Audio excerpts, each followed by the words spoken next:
Aye. Aye. Opposed, like sign. Motion carries unanimously. Dr. Griffin, your superintendent's report, please. Yes, there's one item that I would like Margie Murray and Dr. Cody to come up to talk about, the public input plan for the Every Student Succeeds Act. I think it's important for us to get that word out. We're going to put it on our website, social media, so that the public has an opportunity to respond to the commissioner. Thank you. Good evening. Good evening.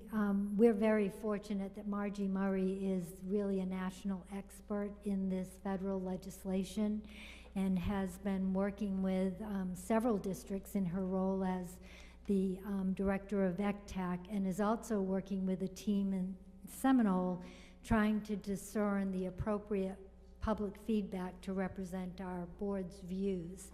And so the information item that's in the board book was the most current information we had at the time of publication of the book. Recently, this additional information was posted on the DOE website, and that site is listed in the board book, but you can see it right here. It's FLDOE.org, academics, and then there's an ESSA link that you can go to. And it was noted in this link that the public input will be open until July 22nd. That's new information, and that's important because many of our most interested stakeholders are not in school. They're not aware of this. Our parents are on vacation, and there's lots of opportunity for input. Now's really the time to get involved and state what you believe Florida's plan should include. This site is very nice. It's divided into the 9 areas, and in particular I'm going to click on academic assessments because that's one that we're very interested in. And you can see that each person who completes the survey will be asked to fill out some information identifying who they are. And then each section has a link that can help you look at the information they're asking you to respond to in the comment box below. And so I'm going to go to, for example, the exception for advanced mathematics in middle school, and this is one that our team is talking about. And you can see that the provision for the state plan is only for grade 8 students who take an end of course math assessment. We know in Seminole we have many 7th grade students who take Algebra 1, and then they go on and take geometry in the 8th grade. Occasionally we'll have a 6th grader. That's rare, but it has happened. So that was the first point that our team brought up about we really need to write about that. When you click on the link, it will take you to the document, and it'll highlight for you the section that you should read prior to responding so that you can see all the information aligned with that section. It's very user-friendly, and you don't have to reply to every single question. You can select questions of interest that you might like to consider responding to. This is another one, the locally selected assessment, and you'll see there perhaps some opportunity to state why the Seminole/Sunshine solution is such an important opportunity for our students. And so again, you would click there, you go to the particular piece in the document that will tell you what the rules are, and they're really complicated for the state to go and determine whether or not a particular assessment will be approved by them. And then we have, if there's an assessment approved and the superintendent and board elect to use that, we have obligations to communicate with our students and our parents about what we're using and so forth. So we, again, we're preparing some responses as a team for that particular item. And Margie, if you'd like to update on any other areas of interest. Thank you. There is another area of interest, and you'll see it, let me find it here for you. It's called Direct Student Services, and you may have heard about this from another avenue or another source, but we're strongly encouraging all of our districts, 42 districts now in our ECTAC network, that if you don't have time to respond to anything, please respond to this. And let me tell you what it means to you. It means that under NCLB, the state was required to withhold, and still is, 1% for state administration, and it was required to hold 3%, 4% for school improvement. Under the new law, it moves from school improvement from 4 to 7. So already there would be a deficit of Title I funding to our school district and across the state to all school districts of 3%. This, which is called Direct Student Services, is optional to the state. The state does not have to withhold another 3% and then in turn factor it back to us in some kind of a format, or maybe not to us, all to 1 or 2 school districts.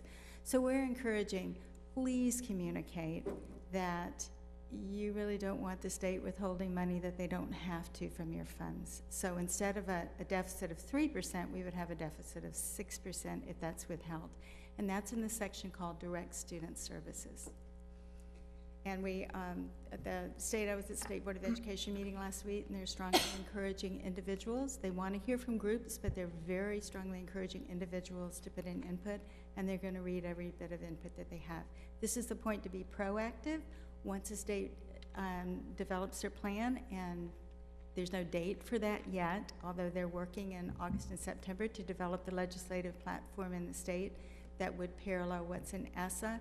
Once the plan is out, then we're in a reactive mode and not a proactive mode. So anything we can do, especially in that area of academic assessment, then they're strongly encouraging it. Thank you. Vice Chairman Lockhart. Just have a couple of questions. One that you may not be able to answer because I'm going to ask you to jump inside the brains of the people who were proposing this, but what do you think the rationale was behind the additional 3%?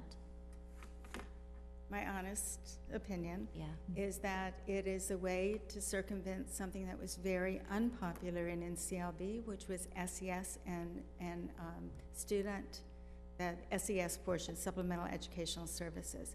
And if you read some of the language, it sounds very much like the old SES. Our point is, it's our money. Let us keep our money because we know how to make decisions on our money. And the state really has come out and said, we're going to poll the districts and we'll really go with majority. So the message that we get in that is, please speak up.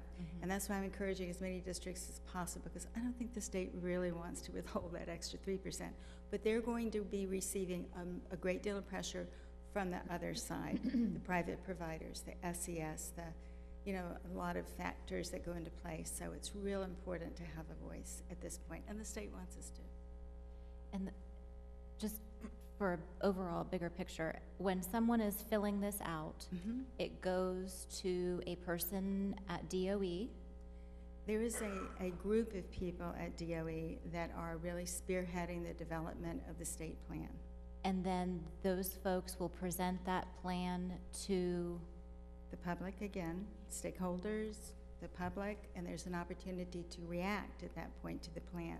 But if we have some things that we feel very strongly about as a school district, now's the time to be proactive. Right. Let's suggest to the state how we think the plan should look in some areas that are closest to us. ultimately, I want to know is this going to be voted on by the state board? Yes, and at the meeting last week, the State Board of Education made it clear that they had asked the department, would you please educate us, the board, meaning the state board, on what ESSA is about? Because we're all reading different articles and we're all attending different meetings, but we're getting different slants from different organizations. So they reached out to the department and said, please educate us. And that was one of the state board members that is looking, very strong to the state to have an education regarding what this entails. Fantastic, thank you. And the only other thing that I'd like to add, and I know we do a great job trying to communicate to all the stakeholders, but as you said, it's a very difficult period of time in that many of our 10-month employees aren't on campus. But if there's any way we could reach out through the BAB, through our PTA leadership, through the SAC committees, electronically even, I think they really need to be brought up to speed of how important this is. And even from the Chamber of Commerce standpoint, when we came forward with the Sunshine Solution, we got a lot of support from the businesses locally, and I think that would lend even more credibility. So I'm sure staff, Dr. Griffin, is working on some sound bites or some consistent messages with explanations. It's not that I want people not to put their own opinions in, but I think sometimes, as you could see, how many avenues you could click on, no one is an expert at all. So if, as a district, we could come up with some priorities that we could hand out in boiler sheets to our different constituency groups, I think that might help us. And if I could just add one more thing, I'm so sorry.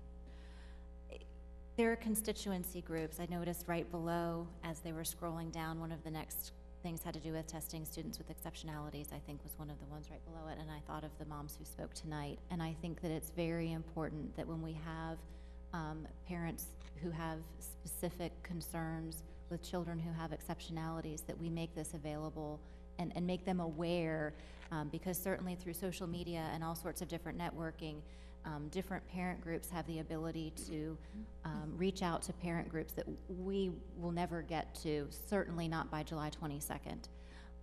So I don't know if Michael Lawrence might be able to help us from a social media aspect of putting together something that would be quick and easy for us to share quickly. That would be fantastic too. Thank you very much. Thank you. And Dr. Griffin, anything else that you wanted to report on, or are they read-only? They are read-only, but board members, thank you for your attention to that piece, because it really is important. And I will tell you, we have a really good draft because of Ms. Murray. I had a long conversation with Patricia Levesque last week, and this is really what it was about. And we'll summarize and share that with you as appropriate. But this is an opportunity for us. Remember, we had this opportunity with accountability. And I felt like frequently a lot of people wanted a lot of things but never gave the input, so we have to really do what we can do to get the word out there. That's all from me, Dr. Calderon. Thank you, Dr. Griffin. I appreciate it.